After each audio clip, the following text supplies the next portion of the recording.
Municipal పట్టణంలో జరుగుతున్న ఎన్నికల ప్రచార జోరు పెంచారు.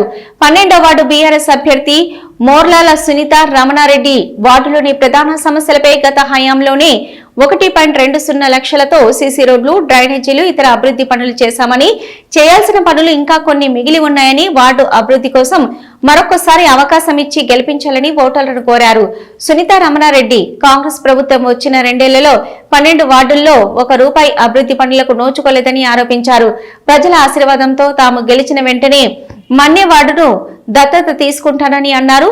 మన్యవాడను గత హయాంలో అధికారులు చేసిన తప్పిదాల వలన అభివృద్ధి ఆలస్యమైందని, ఇప్పుడు మన్యవాడను అభివృద్ధి చేయడం కోసం ఏ ఆటంకం లేదని, తాము గెలిచిన 6 నెలల్లో ప్రజలు కోరిన విధంగా సీసీ రోడ్లు, డ్రైనేజీలు తమ సొంత నిధులతో దాతల సహకారంతో నిర్మిస్తామని హామీ ఇచ్చారు. సునీత రమణారెడ్డి బీఆర్ఎస్ 10 ఏళ్ల పాలనలో జరిగిన స్థానిక అభివృద్ధి, 2 ఏళ్ల కాంగ్రెస్ ప్రభుత్వ వైఫల్యాలను ప్రధాన ఎజెండాగా తీసుకొని ప్రజల వద్దకు వెళ్తున్నామని, 12వ వార్డు ఎన్నికల్లో అందరి నాయకుల కార్యకర్తల సమన్వయంతో ముందుకు వెళ్తున్నామని తెలిపారు.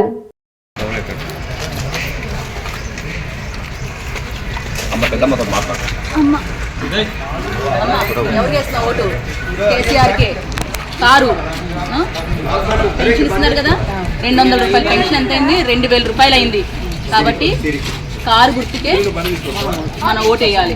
ఎక్కడున్నా సరే ఎప్పుడు కూడా కారే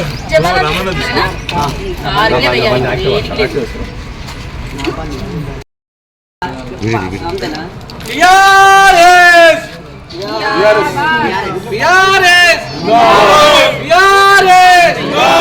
కేసీఆర్ గారి నాయకత్వం, కేసీఆర్ గారి నాయకత్వం. జై తెలంగాణ,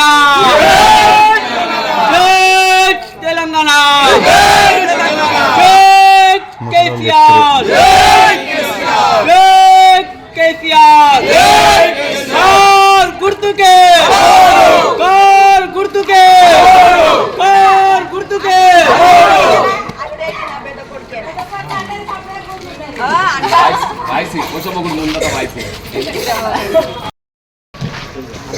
యూత్ రిజిస్ట్రేషన్ లేదంటే యువత బలంగా ఉంటేనే మనం వార్డు అభివృద్ధి అవుతుంది. మెయిన్ యువత బలంగా ఉండాలి. యువత బలంగా ఉండాలంటే వాళ్ళకి రిజిస్ట్రేషన్ చేయించాలి. సంఘ రిజిస్ట్రేషన్ చేయించాలి. నల్గొండ తీసుకపోవాలి. నల్గొండలో సొసైటీ రిజిస్ట్రేషన్ చేయించాలి. కాని వాళ్ళు కొన్ని సంస్థలు ఉంటాయి. కాని మీది కాదు. జై తెలంగాణ, జై కేసీఆర్, జై గొంగిడి సునీత మహేందర్ రెడ్డి గారి నాయకత్వం వహించాలి. నా పేరు మోర్తల సునీత రమణారెడ్డి. నేను ఆలేరు మున్సిపాలిటీ 12వ వార్డు నుంచి బీఆర్ఎస్ తరఫున పోటీ చేస్తున్నాను. మీ అందరికీ ముందుగా నా నమస్కారాలు. మేడం గారికి, సునీత మేడం గారికి నా ధన్యవాదాలు. ఇంతకుముందు నన్ను నమ్మి నాకు ఈ యొక్క అవకాశాన్ని ఇచ్చారు. ఆ అవకాశాన్ని నేను సద్వినియోగం చేసుకున్నాను. రెండోసారి కూడా అదే భరోసాతో మేడం గారు మళ్ళీ నాకు ఈ అవకాశం ఇచ్చారు. ఖచ్చితంగా ఈసారి కూడా అత్యధిక మెజారిటీతో గెలుస్తానని మీ అందరికీ ప్రమాణం చేస్తున్నాను. ఇలా ఎందుకు చెప్తున్నానంటే, ఇంతకుముందు మన పోయినసారి 5 years బ్యాక్ నేను ఇచ్చిన హామీలలో 199% హామీలు అన్నవి నెరవేర్చాను. కొన్ని హామీలు అందులో కూడా ఈ మన్నే కాలనీలో కొన్ని 2-3 చోట్ల ఏమంటామో సీసీ రోడ్లు వేయడం కానీ, లేదా డ్రైనేజ్ వ్యవస్థ దగ్గర కొంచెం వెనకబడి ఉన్నాను. ఈసారి మాత్రం మీడియా సాక్షిగా చెప్తుంది ఏమిటంటే, ఖచ్చితంగా 6 నెలల్లో ఎన్నికలు జరిగిపోయిన తర్వాత, రిజల్ట్స్ వచ్చిన తర్వాత 6 నెలల్లో ఒక 3 సీసీ రోడ్లు, 1-2 చోట్ల సైడ్ డ్రైనేజెస్ అన్నవి ఉన్నాయి. అవి ఖచ్చితంగా పూర్తి చేస్తాను.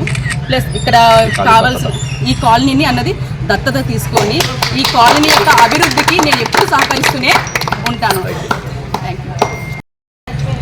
మన్నే కాలనీ వాసులకు మరియు 12వ వార్డు ఓటర్లకు అందరికీ నా నమస్కారములు. గత 5 సంవత్సరాల క్రితం సునీత గారిని, మోర్తల సునీతని అత్యధిక మెజార్టీతో ప్రజలు ఆశీర్వదించి గెలిపించినారు. అందరి సహకారంతో, పాలకవర్గం సహకారంతో మరియు మాజీ ఎమ్మెల్యే గారి సహకారంతో ₹1,05,00,000 పనులు వివిధ శాంతినగర్ ఏరియా కానీ, రెడ్డిగూడెం ఏరియా కానీ, బీసీ కాలనీ ఏరియాలో కానీ మనం పూర్తి చేసినాం. ఇక్కడ మన్నే కాలనీకి వచ్చేసరికి కొంత మనకి సమన్వయ లోపంతో ఇక్కడ పనులు కొంత నిర్వహించలేకపోయినందుకు నేనే బాధపడుతున్నాను. ఆ లోటును తీర్చడానికి ఇది ఎలక్షన్ హామీ కాదు. ఓటు అనేది వారు నచ్చిన వారికి వేసుకోవచ్చు. మనం ఏం చేస్తామని చెప్పడం కోసం నేను ఈ సమావేశం పెడుతూ, ఇక్కడ యూత్ చదువుకున్న పిల్లలు చాలామంది ఉన్నారు, ఆ ఉద్యోగాలు లేక చాలా ఇబ్బందులు పడుతున్నారు. వారికి యూత్కి నా సపోర్ట్గా ఉంటూ నాకు తెలిసిన కంపెనీలలో కానీ నాకు తెలిసిన ఆఫీసులలో కానీ యువతకు ఉపాధి కల్పిస్తా. ఎవరైనా యువత ఫీజులు కట్టడానికి ఇబ్బంది పడితే వారికి ఆ యొక్క యాజమాన్యంతో మాట్లాడి ఆ ఫీజులని దాతల సహకారంతో ఇప్పించి వారి చదువు కూడా కృషి చేస్తా. ఎవరైనా చదువుకున్న మహిళలు ఉంటే వారి కుట్టు శిక్షణ కానీ సోలార్ విషయంలో కానీ వారికి ట్రైనింగ్ ఇచ్చి వారికి ఒక అన్నగా ఒక పెద్దన్నగా ఒక తమ్ముడుగా వారికి తోడుంటా. ఎల్లప్పుడూ నేను ఈ నా 12వ వార్డు ప్రజలకు తోడుంటా. ఇంకా నా 12వ వార్డులో బీసీ కాలనీ కూడా వెనుకబడ్డది. ఆ బీసీ కాలనీ అభివృద్ధికి కూడా కంకణం కట్టుకుంటా. మన్నె కాలనీతో పాటు ఆ బీసీ కాలనీ కూడా దత్తత తీసుకొని నేను మ్యాక్సిమం పూర్తి స్థాయిలో నాకు ఉన్న షాపులను వదిలేసుకున్నా. ఆమె కూడా కౌన్సిలర్కి గతంలో రాజీనామా చేసింది, లెక్చరర్కి ఆ గతంలోనే రాజీనామా చేసింది. ఆ తర్వాత మనం పూర్తిగా ప్రజాసేవలోనే విలీనమై పూర్తి స్థాయిలో కేటాయిస్తున్నాం. మనకంటూ ఏం పని లేదు, ఓన్లీ వార్డుల అభివృద్ధి తప్ప. వార్డు అభివృద్ధి కోసమే మనం ఉన్నాం. ఎప్పుడు పిలిచినా ఏ క్షణంలో పిలిచినా ఈ వార్డుని సందర్శిస్తా. ఎక్కడ లూజ్ లైన్లు ఉంటే పోల్లు కావాలంటే పోల్లు లేపిస్తా, సీసీ రోడ్లు కావాలంటే సీసీ రోడ్లు, డ్రైనేజీలు. ఇంకోటి ఏంటంటే మున్సిపాల్లో నిధులు లేకపోయినా నేను దాతల సహకారంతో 6 నెలల్లో ఇలా కమ్యూనిటీ భవనం కూడా సీసీ రోడ్డు కానీ, ఇంకో వెనక సైడ్ బొమ్మెల రేణుక వాళ్ళ గల్లీ నుంచి ట్రాన్స్ఫారం వరకు సీసీ రోడ్డు, ఇంకోటి నీలం వెంకటస్వామి గారి ఇంటికాడ ఒక సీసీ రోడ్డు. ఈ 3 సీసీ రోడ్లు వేసి వీళ్ళకి ఏమైనా సోలార్ లైట్స్ కానీ సీసీ కెమెరాలు కానీ ఇంకేమైనా కావాలంటే కూడా ఏర్పాటు చేస్తా. Thank you.